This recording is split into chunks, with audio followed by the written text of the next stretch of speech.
Hey guys, welcome back to Coach's Corner.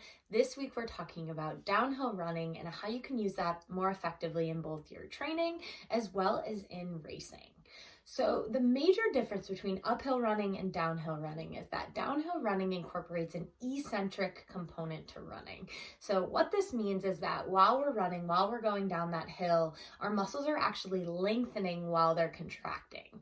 So this results in more micro tears of the muscle, which is essentially how we build our muscle and get them stronger. But it does come with a little bit more soreness because of those small micro tears. So it's important that we practice this and we get our muscles stronger in that eccentric position so that if we have a race that incorporates a lot of downhill running, our muscles are prepared and strong and ready to go so that that soreness that results from that eccentric component doesn't take us out of the race or doesn't stop us from being able to hit that PR.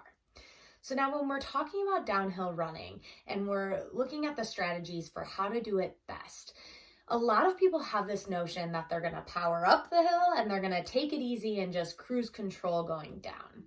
While this might seem like a good idea as the downhill's the recovery, what people don't realize is that you're going to have a lessening impact on your aerobic system anyway as you go down the hill, even if you keep up a pretty good pace. And that's because gravity is assisting you with going down that hill. Okay, so we want to use the gravity to the best of our ability so that right at the bottom of the hill, we can get back into that normal cadence, get back into the pace that we were holding prior to the incline and the decline. Okay.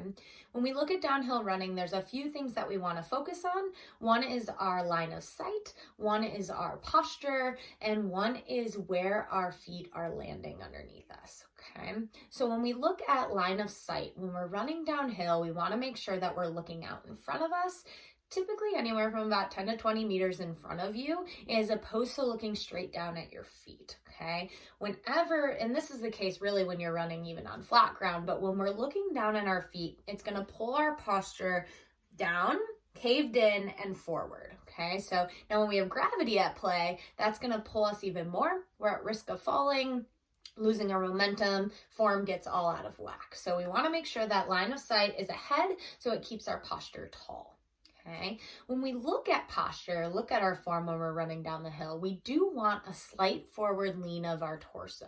Okay, now the tendency is to want to lean back when you're running down the hill. As subtle as that may be, that is applying a braking mechanism as you're going down the hill. So you're essentially resisting the gravitational pull that's pulling you down that hill. So you're working twice as hard to hold yourself up and keep yourself from going down that hill. So we want to incorporate that slight, subtle forward lean so that we can work with gravity to help get us down the hill even faster.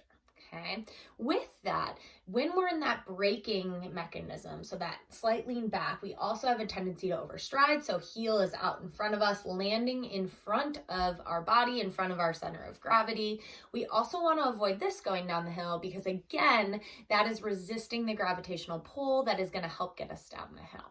So to do this, we want to shorten our stride length and make sure that we're landing directly underneath us, underneath our center of mass. Keep in mind that we do have that slight forward hinge, so you're landing roughly just underneath your hips or just slightly in front. Okay, this is going to help carry that momentum down and forward as we proceed down that hill. With that, as we shorten that stride length and we're landing underneath us, in order to achieve that going downhill, we're going to need to increase our cadence. Okay, so typically when you're out there running, you may have a cadence anywhere from 60 to 80 to 90 steps per minute per leg.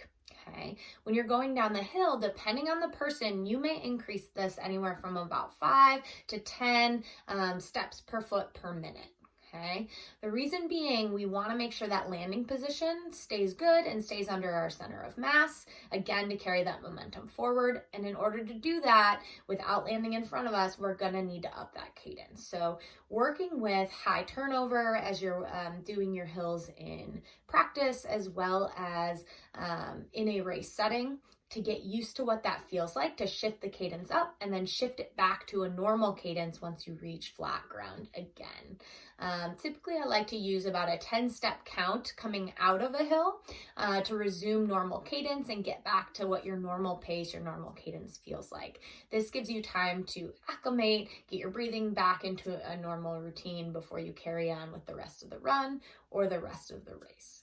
Now, it's important to note that there is still a time and a place to practice running uphill hard, because this does develop power and strength, which is also advantageous in a race. But this particular video is targeting how to downhill run more effectively, so that essentially we're not losing free energy that gravity is giving us when we run down every hill. Okay.